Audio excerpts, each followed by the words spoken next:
Chào mừng quý vị đang đến với bản tin thời sự quốc tế trên kênh FBC với những tin tức nổi bật sau đây. Tin nóng, Nga có thể triển khai tên lửa ở châu Âu nếu tình thế bắt buộc. Trong khi đó, thì Tổng thống Putin tự tin tuyên bố Nga dẫn đầu thế giới về tên lửa siêu thanh. Ở một diễn biến khác, Trung Quốc phản ứng ra sao trước lệnh trừng phạt vì nhân quyền của Mỹ? Tại Mỹ, Tổng thống Biden tuyên bố tình trạng thảm khốc sau lốc xoáy khủng khiếp ở bang Kentucky. Lầu Năm Góc đưa ra quyết định về xử phạt binh sĩ sau vụ không kích nhằm ở Kabul. Thông tin về dịch bệnh, Trung Quốc phát hiện ca nhiễm biến thể Omicron đầu tiên. Tất cả sẽ được gửi đến quý vị ngay sau đây.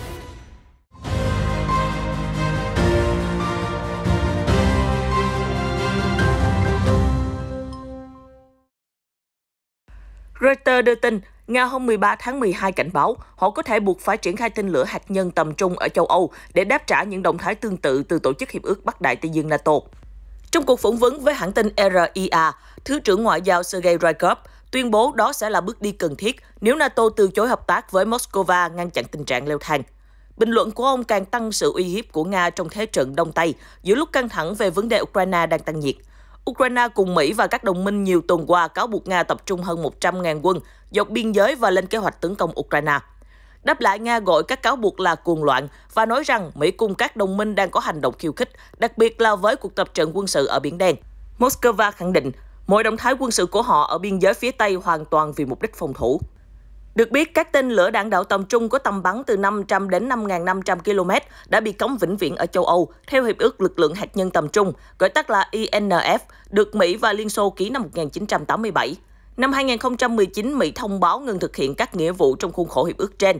Các chuyên gia lo ngại, một khi hiệp ước INF đã bị khai tử thì thời kỳ bất ổn mới ở châu Âu sẽ mở ra tương tự thời điểm xảy ra vụ khủng hoảng tên lửa châu Âu năm 1983. Ông Ryabkov cho biết, có những dấu hiệu cho thấy NATO đang tiến gần đến việc triển khai tên lửa tầm trung ở khu vực. Theo ông, thì khối liên minh tháng trước đã khôi phục Bộ Tư lệnh Pháo binh số 56, nơi vận hành tên lửa Pershing, có thể triển khai đầu đạn hạt nhân trong chiến tranh lạnh. Tuy nhiên, thì NATO phủ nhận mối lo ngại trên, đồng thời khẳng định họ sẵn sàng đáp trả các mối đe dọa từ Nga. Tuần trước, hai nhà lãnh đạo Mỹ-Nga đã tổ chức hội đàm kéo dài 2 giờ đồng hồ với trọng tâm là về khủng hoảng Ukraine. Moscow cũng đã yêu cầu đảm bảo an ninh lâu dài từ phương Tây, với việc ông Ryabkov cho biết Nga sẽ gửi đến Mỹ và các nước NATO các đề xuất tiếp theo trong thời gian tới. Cũng liên quan đến sức mạnh quân sự của Nga, Tổng thống Vladimir Putin mới đây cho biết Nga là quốc gia dẫn đầu toàn cầu về tên lửa siêu thanh và vào thời điểm các nước khác bắt kịp trình độ của Nga, nước này có thể phát triển được các công nghệ chống lại thứ vũ khí đó. Trong bộ phim tài liệu có tên là Nước Nga lịch sử mới, phát sóng hôm 12 tháng 12, ông Putin cho biết Nga và Mỹ có sự tương đương về số lượng đầu đạn và tàu sân bay. Tuy nhiên, Nga chắc chắn sẽ dẫn đầu thế giới về sự phát triển vũ khí tiên tiến, cũng như quy mô nâng cấp các loại vũ khí truyền thống, trích lời ông Putin cho biết. Theo nhà lãnh đạo Nga, các nước trên thế giới sẽ sớm có công nghệ vũ khí siêu thanh. Kể từ năm 2018, khi Nga tiết lộ các vũ khí siêu thanh mới thì chưa từng có ai phát triển loại vũ khí này.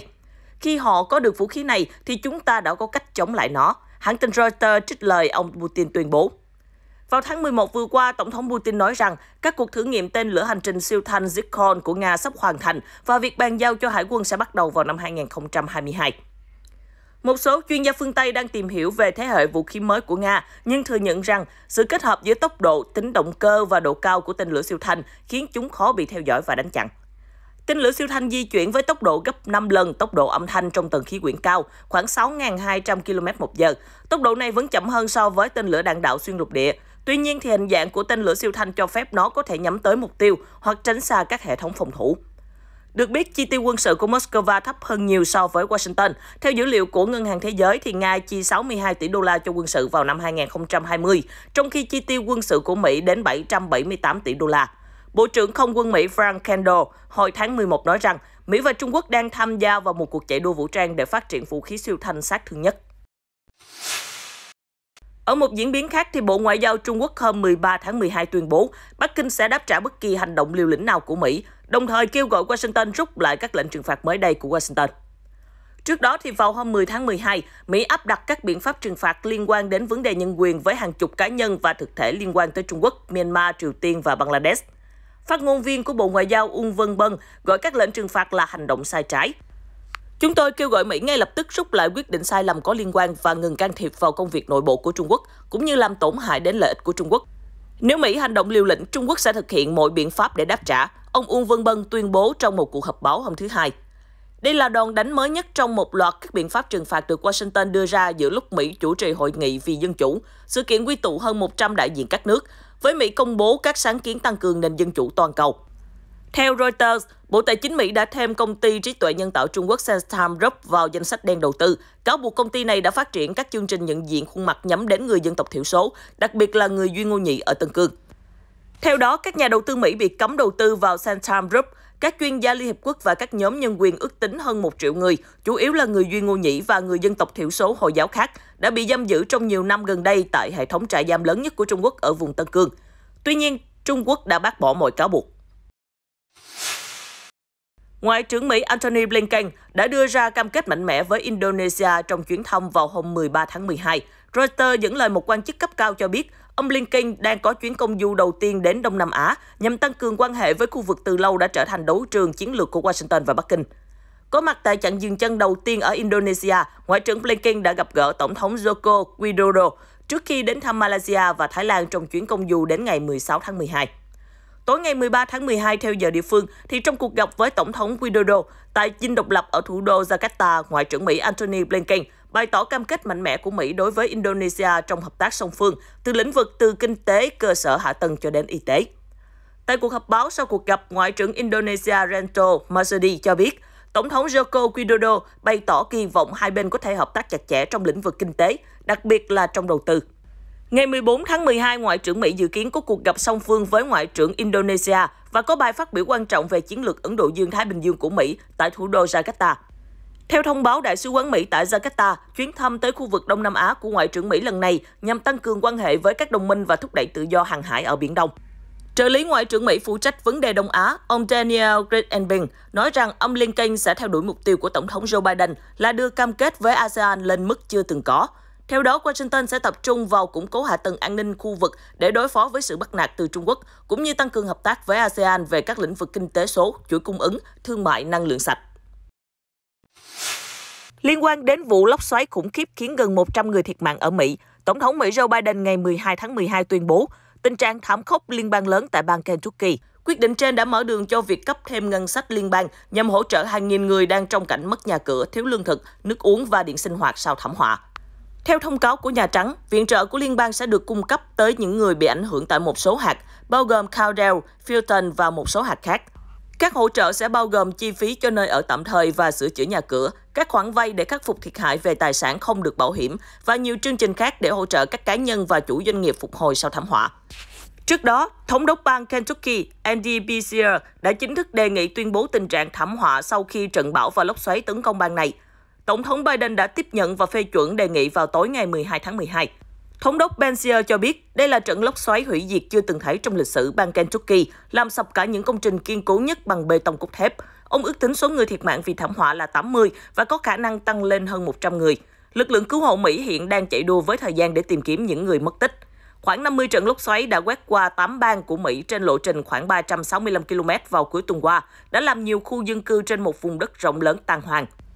Các trận lốc xoáy đã phá hủy một nhà máy sản xuất nến, các trạm cứu hỏa và đồn cảnh sát ở một thị trấn nhỏ ở bang Kentucky, quét qua một viện dưỡng lão ở bang Missouri, làm đổ sập một nhà kho của tập đoàn Amazon ở bang Illinois. Các chuyên gia dự báo thời tiết nhận định lốc xoáy dữ dội không thường xảy ra trong những tháng trời lạnh và đây có thể là những diễn biến cực đoan của thời tiết do biến đổi khí hậu, chủ yếu là do con người gây ra. Cũng liên quan đến Mỹ, Lầu Năm Góc hôm 13 tháng 12 cho biết Mỹ không kỷ luật quân nhân hay quan chức nào vì vụ máy bay không người lái UAV không kích nhằm làm 10 dân thường chết oan ở Kabul, trong đó có 7 trẻ em. Cụ thể, phát ngôn viên Lầu Năm Góc John Kirby hôm qua cho biết, Bộ trưởng Quốc phòng Mỹ Lloyd Austin đã nhận bản điều tra đánh giá vụ không kích nhằm hồi tháng 8 ở Afghanistan. Theo đó, không trường hợp nào đủ để quy trách nhiệm cá nhân và Bộ trưởng Austin chấp nhận các đề xuất này. Trước đó, vào ngày 29 tháng 8, Mỹ đã phóng tên lửa nhắm vào ô tô được cho là chở đầy thuốc nổ ở Kabul, song chiếc xe chở một người Afghanistan làm việc cho tổ chức viện trợ của Mỹ và 7 trẻ em. Vụ không kích xảy ra vài ngày sau vụ nổ kinh hoàng tại sân bay quốc tế ở thủ đô Kabul, khiến cho 13 binh sĩ Mỹ thiệt mạng. Cuộc tấn công là một trong những hành động cuối cùng của quân đội Mỹ tại Afghanistan trước khi kết thúc 2 thập kỷ hoạt động tại quốc gia Nam Á này. Quay trở lại với đánh giá của Bộ Quốc phòng Mỹ, theo Reuters, đánh giá nêu đề xuất chi tiết về quy trình trong các cuộc không kích bằng UAV tương lai. Ngoài ra, Lầu Năm Góc cam kết trả tiền bồi thường cho gia đình nạn nhân thiệt mạng. Cũng trong hôm 13 tháng 12, Thái tử Abdul Hadi Sheikh Mohammed bin Zayed Al Nahyan đã gặp gỡ Thủ tướng Naftali Bennett trong khuôn khổ chuyến công du của nhà lãnh đạo Israel tới các tiểu vương quốc Ả Rập Thống nhất UAE. Đây là chuyến công du cấp cao nhất kể từ khi Israel và UAE thiết lập quan hệ ngoại giao vào năm 2020. Văn phòng Thủ tướng Israel đánh giá đây là cuộc gặp mang tính lịch sử. Đại sứ Israel tại Abu Dhabi cho biết hai bên đã thảo luận nhiều vấn đề, trong đó có Iran là trọng tâm của chương trình nghị sự. Mặc dù quan ngại về các hoạt động của Iran, song UAE vẫn đang từng bước cố gắng cải thiện quan hệ với nước Cộng hòa Hồi giáo này. Một thông cáo trên hãng thông tấn WAM cho biết, ông Sheikh Mohammed bày tỏ hy vọng về sự ổn định ở Trung Đông và chuyến thăm của ông Bennett sẽ thúc đẩy mối quan hệ hợp tác theo hướng tích cực hơn vì lợi ích của người dân hai quốc gia và của khu vực. Nhà lãnh đạo Israel tuyên bố, ông đã yêu cầu chính phủ của mình đẩy mạnh các nỗ lực để đạt được một thỏa thuận thương mại tự do với UAE vào quý 1 năm 2022. Năm 2020, UAE là quốc gia Ả Rập thứ ba thiết lập quan hệ ngoại giao với Israel sau Ai Cập và Jordan. Trong năm nay, thì kim ngạch thương mại hàng hóa giữa UAE và Israel đã lên tới gần 500 triệu đô la, tăng mạnh so với mức 125 triệu đô la trong năm 2020. Dự báo con số này sẽ tăng mạnh trong thời gian tới. Chuyển sang một số tin tức đáng quan tâm khác. Bộ trưởng Tài chính Hàn Quốc Hong Nam-ki ngày 13 tháng 12 nói rằng chính phủ nước này sẽ bắt đầu thảo luận với các bên liên quan để tiến tới đệ đơn xin làm thành viên của Hiệp hội Đối tác Toàn diện và Tiến bộ Xuyên Thái Bình Dương CPTPP, theo tờ Japan Times đưa tin. Động thái của Hàn Quốc đưa ra sau khi Trung Quốc và Đài Loan đều đã nộp đơn xin gia nhập CPTPP hồi tháng 9 và chỉ vài tuần trước khi Hiệp định Đối tác Kinh tế Toàn diện khu vực, Hiệp định Thương mại Tự do lớn nhất thế giới có hiệu lực vào đầu năm 2022. Trong cuộc gặp với Tổng thống Hàn Quốc Moon Jae-in vào ngày 13 tháng 12, Thủ tướng Úc Scott Morrison bày tỏ sự ủng hộ việc Hàn Quốc gia nhập tổ chức thương mại. Chúng tôi là những đối tác thương mại quan trọng và chúng tôi hoan nghênh triển vọng Hàn Quốc gia nhập CPTPP, ông Morrison nói tại cuộc họp báo chung với ông Moon. Trong khi đó, thì một nguồn tin chính phủ Nhật Bản cho biết Tokyo cần xem liệu Hàn Quốc có thể đáp ứng các quy tắc thương mại với tư cách là thành viên tổ chức hay không. Nguồn tin cũng trích dẫn nhiều vấn đề quan tâm khác nhau giữa hai nước, chẳng hạn như tranh chấp về bồi thường lao động thời chiến tranh và các hạn chế nhập khẩu của Hàn Quốc đối với một số sản phẩm thủy sản của Nhật Bản, vốn được áp đặt sau thảm họa hạt nhân Fukushima năm 2011.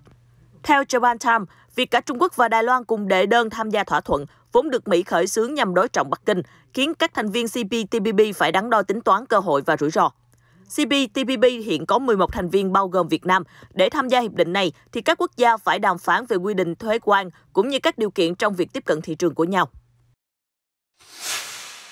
Chuyển sang thông tin về dịch bệnh, hôm 13 tháng 12, thành phố Thiên Tân đã phát hiện ca mắc biến thể Omicron đầu tiên tại Trung Quốc. Theo truyền thông, ca nhiễm biến chủng Omicron là hành khách trở về từ nước ngoài hôm 9 tháng 12. Bệnh nhân đang được cách ly và chăm sóc tại bệnh viện. Hiện triệu chứng bệnh và điểm khởi hành của người này chưa được công bố. Quốc gia đông dân nhất thế giới đang trong tình trạng cảnh giác cao độ về khả năng tái bùng dịch, giữa lúc nước này chuẩn bị đăng cai Thế vận hội mùa đông Bắc Kinh vào tháng 2 tới. Tính đến thời điểm hiện tại, thì Trung Quốc ghi nhận có tổng cộng là 99.857 ca nhiễm và 4.636 ca tử vong vì Covid-19. Biến chủng Omicron đầu tiên được phát hiện tại Botswana và được Nam Phi báo cáo với Tổ chức Y tế Thế giới WHO vào ngày 24 tháng 11. Theo những dữ liệu nghiên cứu ban đầu tiếp tục được WHO công bố, thì biến thể Omicron dễ lây truyền hơn chủng Delta và làm giảm hiệu quả của vaccine, nhưng lại ít gây các triệu chứng nghiêm trọng hơn. Biến thể Delta lần đầu tiên được xác định ở Ấn Độ vào đầu năm nay, tiếp tục là nguyên nhân gây ra hầu hết các ca nhiễm trên thế giới.